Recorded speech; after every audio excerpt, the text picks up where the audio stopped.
Je ne suis pas fait pour ça. Casse-toi. Oh dis donc. Non, c'est pas lui qui décide. Il a raison. Merci. Mais il n'est pas fait pour. Il dit je viens prendre du... Le monde de la télévision est-il trop dur?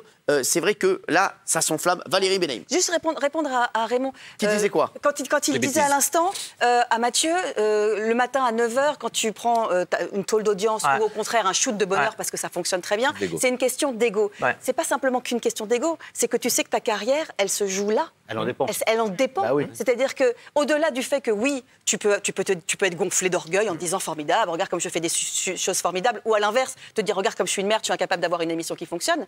Au-delà de ça, ça a une vraie conséquence. C'est que la conséquence, c'est que le lendemain ou le surlendemain, si 2 jours de suite, 3 jours de suite, tu sais que t'es pas trop. Parce que tu crois que dans les autres entreprises, t'es pas sujeté à des résultats, t'es pas sujeté à des résultats, à bien travailler, à bien peindre, à bien distribuer le courrier, à avoir des résultats. Non, sur un nuage. Calmez-vous un peu. Ce qu'ils sont en train de dire. Ce qu'elle est en train de dire. La même chose. Arrête.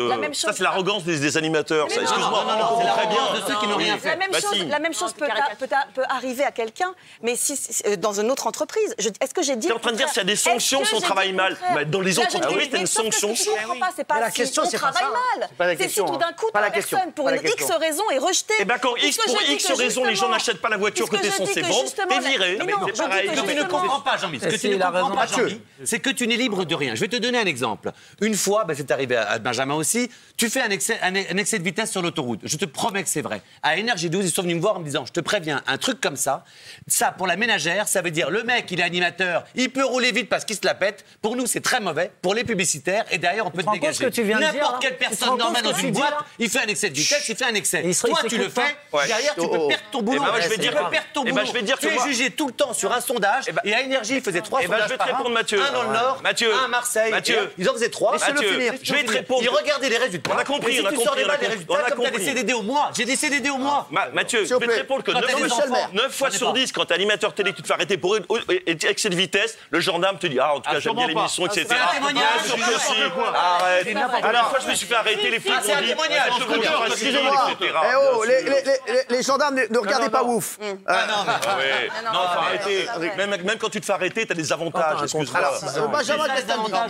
C'est toi qui dis que t'es sanctionné au travail. Quand t'es animateur, tu te fais arrêter. Une erreur, tu peux perdre ton travail. Une erreur, tu peux perdre. Moi, je préfère avec une erreur de ne pas perdre mon travail et que s'il y a un PV, et si avec un flic il y a un PV, je le prends. S'il vous plaît. Aujourd'hui, je vais vous dire ça a un petit peu changé. On l'a vu encore cette semaine avec les réseaux sociaux. Vous avez vu que le jeune homme qui est venu nous voir, Adama Cissé, qui est venu nous voir pour une photo qui a été prise et qui a été mise sur les réseaux sociaux, il s'est fait également virer. Donc aujourd'hui, tout le monde est un petit peu logé à la même enseigne. Moi, ce que je ne comprends pas dans son propos, j'entends bien, mais ce que je ne comprends pas dans ton propos, Mathieu, c'est que tu nous expliques il y a 2 minutes que si tu avais pu faire autre chose dans ta vie, un restaurant ou vendre des boîtes.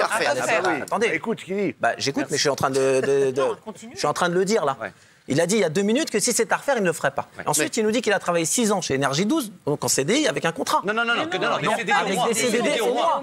Mais pendant 6 ans, pas à 1 500 € par mois. Tu avais l'occasion d'ouvrir ton restaurant ou de changer de vie puisque tu étais dedans. Et on t'a menacé en te disant si tu vas au Prud'homme, tu feras plus jamais de télé. Et toi, t'as rien dit, t'es parti, t'as pas été au Prud'homme, t'as été dans la rue, t'as été demandé à Benjamin.